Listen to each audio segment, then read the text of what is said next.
मेरा स्वागत है एक ब्रांड न्यू वीडियो में। तो और इसी के साथ मैं इस कहानी को शुरू करता हूँ। कैसे हो भाइयों बहनों, ये जो कहानी है ये होती है शुरू नवंबर के महीने में। नहीं, ये थोड़ी सी पुरानी कहानी है तो मेरे को नहीं पता कि ये कब कौन से महीने में होती है, लेकिन क्या कहते हैं कि जो महीना है उस दिन डांडिया नाइट्स का होता है मेरे स्कूल में। और हाँ, मैं जानता हूँ ये इस साल का अपलोड है और मैं पिछले साल था स्कूल में। मेरे से क्वेश्चन मत करो क्योंकि मैं पहले ही कोई सारी चीजें पहले ही बता चुका हूँ। तो ठीक है, ये पुरानी कहानी है, मैं फिर से बता रहा हूँ, वो भी चौथी बार। मेरे से क्वेश्चन नहीं करने का, ठीक है? ठीक है। तो फिर क्या कहते हैं, मैं पहले तो मेरा मन नहीं बन रहा था कि मैं जाऊं ना जाऊं। पहले तो इसमें अपना थोड़ा भेजा कंफ्यूज हो गया था। तो फिर क्या कहते हैं कि मैंने सोचा किसी ढंग के फंक्शन में गया नहीं हूँ तो इस वाले में चलता हूँ। और वैसे भी मेरे पास ब्लैक कुर्ता पजामा पड़ा ही हुआ था, तो क्यों ना पठानी स्टाइल में थोड़ा मजे मारेंगे। तो मैंने क्या किया, मैंने पापा को बोला कि मेरे को ऐसे ऐसे उसमें जाना है, तो और वो मान गए, ठीक है। और उसके बाद लेकिन क्योंकि अब मैं 12th क्लास का था और मैं परना पहनता था 12th क्लास में, जैसा ये सब को पता होगा, तो मेरे को पगड़ी पहननी थी क्योंकि कुर्ते पजामे के साथ पगड़ी ज्यादा सूट रहती है। और वो भी कौन सी? केसरी पगड़ी। अब तुम लोग पूछ रहे होगे कि मिस्टर हेवन, मोस्टली जो है परना और पगड़ी में डिफरेंस क्या है?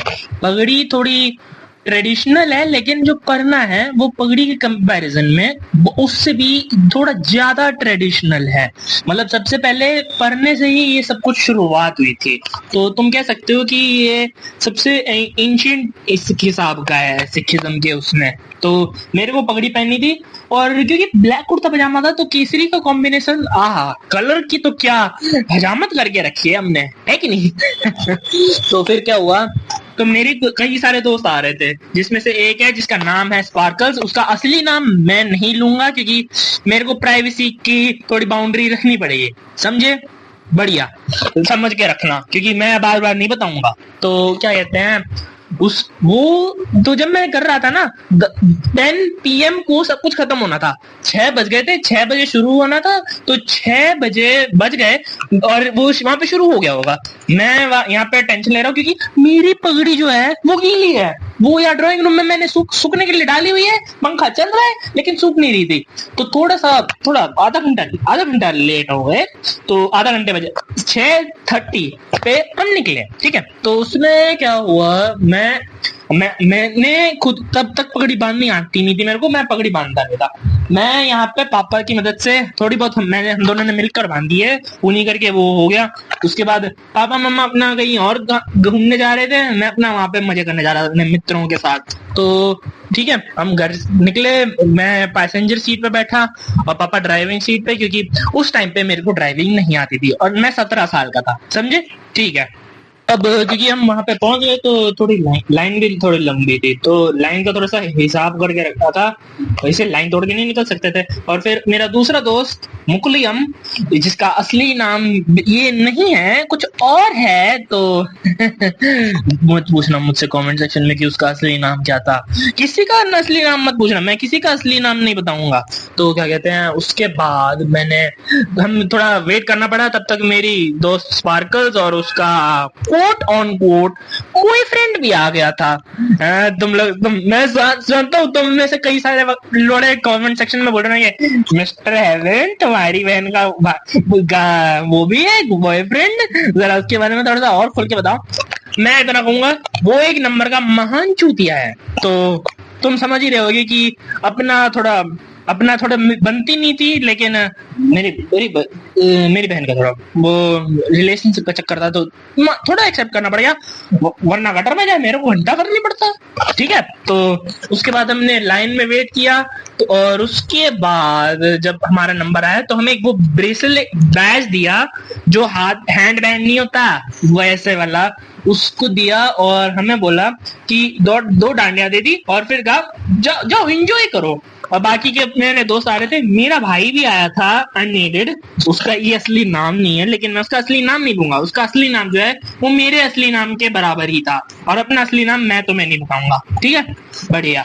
तो उसके बाद क्या कहते हैं, हम गए तो देखा भाई साहब फूल वालों ने तो मस्त हजामत की हुई है जगह की, एक एक डिटेल भी नहीं छोड़ी। मतलब मानना पड़ेगा फूल वालों ने बच्चों की इसके लिए बहुत मेहनत की है।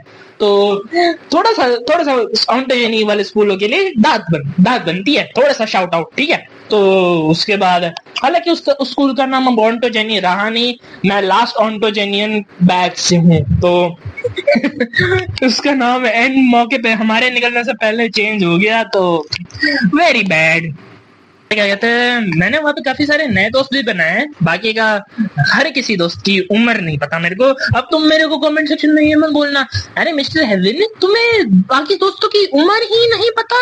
देखो भाई, अपना उम्र से नहीं होता, मेन हालात अच्छे होने चाहिए और दिल का अच्छा होना चाहिए, ये होता है दोस्ती में, ठीक है। ठीक है, और कुछ काफी सारी सेल्फीज ली जो मैं बिल्कुल नहीं दिखाऊंगा क्योंकि वो मेरे पास ही रहेंगी, ठीक है। और उसके बाद क्या कहते हैं, ऐसे और भी कई सारी चीजें हुई। फिर इसमें क्या कहते हैं, एक चीज माननी पड़ेगी कि जब भी कुछ ऐसा होता है ना, तो एक चीज हमेशा होती है कि एक चूतिया जरूर आता है जो बकचोदी करना जिसको आता है उसकी डिक्शनरी में कि वो बकचोदी करेगा। हाँ, और मैं अपने एक्सपीरियंस से कह रहा हूँ क्योंकि ऐसे कई सारे चूतिया आते हैं जिंदगी में। और बाकी का मेरा एक दोस्त है, वो हम 3 आईपी के स्टूडेंट्स हैं। मेरे एक बैच में जो 12th का था, हम सिर्फ 3 आईपी के स्टूडेंट्स थे और 3 सीएस के।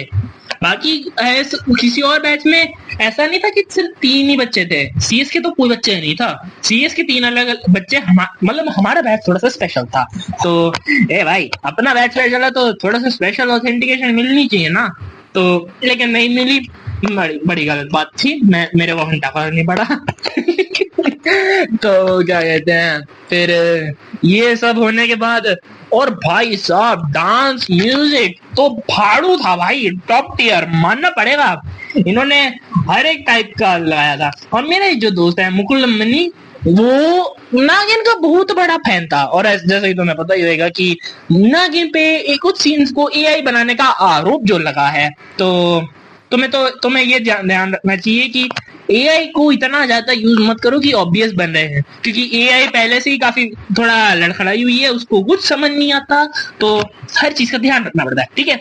ठीक है, तो फिर क्या हुआ, अब ये सब करने के बाद आखिरी डांस का मोमेंट आया और भाई मैंने चॉकलेट आइसक्रीम दबा कर खाई, ऐसे खाई जैसे फिर कभी खाने को मिलेगी नहीं, क्योंकि भाई थोड़ा अपना चॉकलेट आइसक्रीम को लेके थोड़ा सा मामला गड़बड़ हो जाता है, रखना पड़ता है ना, तो हर एक चीज का ध्यान रखने के बाद भाई साहब, और मेरे कुछ नए मित्र वो क्या कहते हैं, वो बोल रहे हैं जो भी वनीला आइसक्रीम खाता है और स्ट्रॉबेरी खाता है वो गधा है, वो किसी काम का नहीं है, असली इंसान नहीं है, मर्द नहीं है।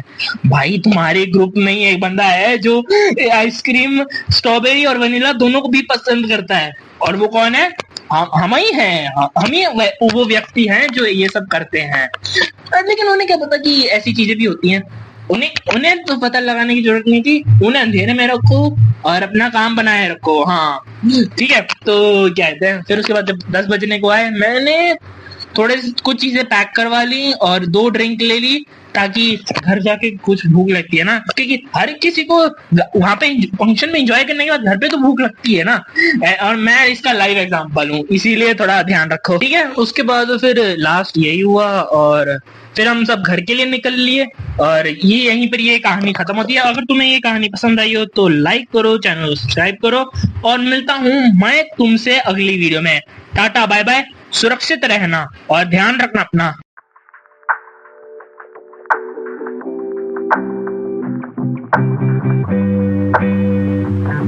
Thank you.